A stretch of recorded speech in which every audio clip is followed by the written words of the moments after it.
It's funded by the same companies for the same purpose, under the same circumstances, with almost exactly the same name. Maybe they'll pick a new font. So that's how the oil industry plans to take care of future underwater oil disasters from now on, the same way they were going to take care of future oil disasters 20 years ago. 3 cheers for business as usual. As for the response to the current oil disaster, the oil industry has that under control too, including the parts of the response that the oil industry really shouldn't have any control over at all. Like, for instance, the decision about whether or not there should be a temporary ban on deepwater drilling in the Gulf of Mexico. You might remember this judge, Judge Martin Feldman. He's the federal judge who overturned President Obama's first attempt at a 6-month moratorium on deepwater drilling. He's also significantly invested in a money management firm that is the single largest shareholder in a company called BP. This week, Judge Feldman issued an order in which he officially refused to recuse himself from the case, despite his financial interest in BP. And while we're on the subject of oil industry interest, the Associated Press did some digging this week and found tons of it on President Obama's Oil Spill Commission, the one formed to investigate the BP oil disaster. Quote, "The oil industry is so thoroughly connected with government and academia that it can be difficult to find prominent people for a commission who have not been touched by oil money. Even lifelong environmentalists are not exempt from that exposure. Oil companies routinely support and work with conservationists on engineering and alternative energy research, despite often being at loggerheads over drilling."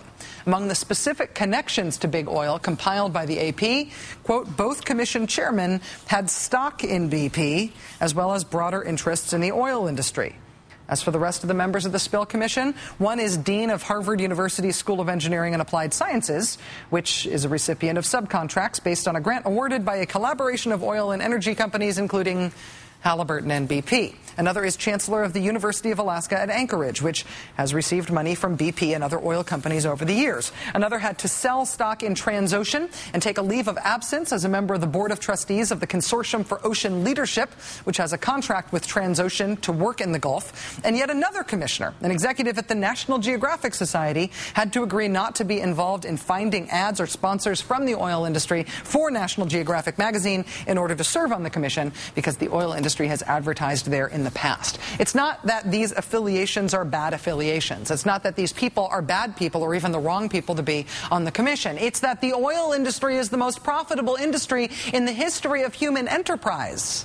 And as such, it is basically the most influential too.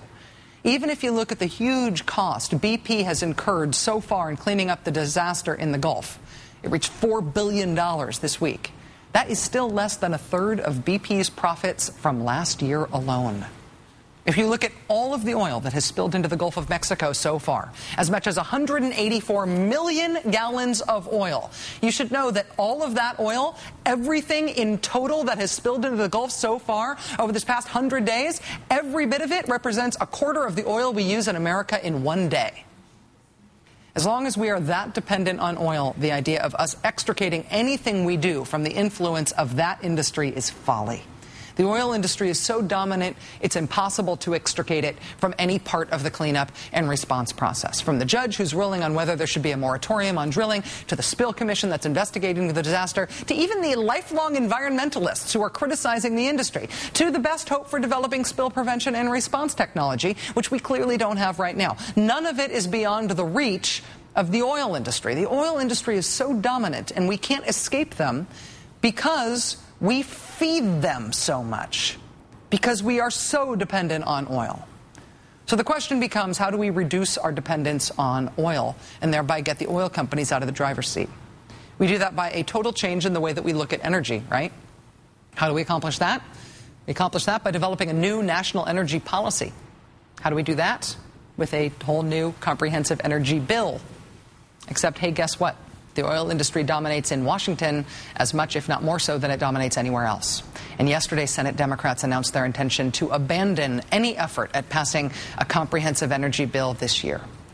If not this year, when? Joining us now is Ezra Klein, staff writer for the Washington Post and MSNBC contributor. Ezra, thanks very much for being here. Good evening, Rachel. How is it that even in the middle of this disaster caused directly by oil, how is it that it can't happen this year? What year would be better for this? Probably no year would be better for it. Look, if you wanted to find a problem that our political system could not solve, here's what you do. You'd create one where all of the costs come in the future, where fixing it would require a lot of action in the present, where the people who will hurt the worst are international, and where the way to fix it would be something you call a tax. And that's all what you'd have to do with climate change. And so it isn't there's an easier year. There's no easier year than when there are 60 Democrats sitting around, and now I guess 59. But it isn't clear that our political system is able to handle long-range problems where people aren't feeling the damage today, but would need to make a change today. But the art of politics is making that possible. If climate change, if the externalities of climate change, if climate change causes externalities, and those are felt by countries that are far away that don't have much political capital in this country, if all of those things are true, don't you just make the urgency of getting off oil something else? Don't you make it, say, a giant environmental catastrophe in the Gulf, which happens to have happened this year? That's the thing that I don't understand, that there's nobody thinking hard enough about this politically to make it possible with what is at hand. No, I mean, you know, I agree with you on that. But I don't know that a speech could have changed this. I try to think about this a lot, and I don't know that it could have. But what is scary is that we have had the most wonderful warning system, or most terrible warning system you could ever imagine. Last 2 years, we've had a seminar on what happens when there are foreseeable risks that we do nothing to ameliorate.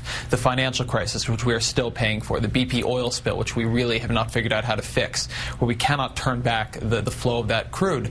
And we know that global warming is coming, but we haven't quite figured this out. So now we have this commission, and we're worried about the commission. But really what the commission is going to tell us is we should have stopped it beforehand. And so what? We're going to wait for global warming, and then the planet will roast and hundreds of millions will be displaced. Will we form a commission and say back in 2010 we should have done something? Probably. Yes. Well, Harry Reid, Senate Majority Leader Harry Reid, is now promising to introduce some sort of scaled-down energy bill. Do we know what scaled down means in this case? Will there be anything meaningful in this bill? We don't know much. It's pretty vague right now. We do know there's going to be a lot related to essentially politics around the BP oil spill. Look, when we don't have a price on carbon, what we're left with is attempting to rely on innovation. We need a Bill Gates somewhere sitting in his garage doing for energy what Bill Gates and Steve Jobs did for computers and listening to music while you walk places. And the question of whether or not we get that will be a lot of luck and a lot of questions about the actual technology, but also be about whether or not we fund it. So we do need, if we're not going to be willing to price carbon, we do need to be willing to fund research into energy at a pretty high level, the way we have in the past to create the internet, to help create computers and communication advances. I mean, we have done a lot in this country technologically, and if we can't give this the best shot we can, then we at least need to start getting started on plan B, which is trying to fund these tinkers and these research scientists to figure us a way out of this if we can't do it through our political system. Are we in a situation, though, where the people are ahead of the politicians on this, where a new energy policy to get us off oil, whether it's motivated by climate change, whether it's motivated by the environmental disaster that is oil, whether it's motivated by geopolitical concerns, whether it's motivated by anything that anybody makes up, isn't it possible that there's more support for that among the people than there is among the politicians, and therefore it would be good politics for Democrats to introduce a good bill anyway, force everybody to go on the record with their votes? Look, I tend to think that politicians know more about getting reelected than I do, so I take them at their word and at the word of the polling that it isn't.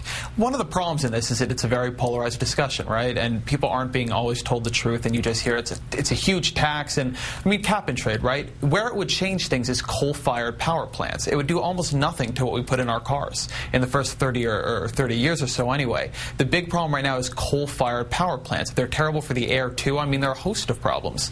But it's very, very hard to have a sort of a grown-up conversation in our political system, because you got half of the group here running to try to get power from the other half, and in that scenario you actually need something where the two parties will come together and just say this is above politics. But there's no above politics anymore. There's only politics. Yeah, as evidenced by the fact that cap and trade is a Republican idea that right. John McCain and Sarah Palin ran on, not against, but on, and it's now a Republican death knell, apparently. Ezra Klein, staff writer for the Washington Post, MSNBC contributor. Thanks for sharing some of your Friday with us, Ezra. Good to see you. Thank you.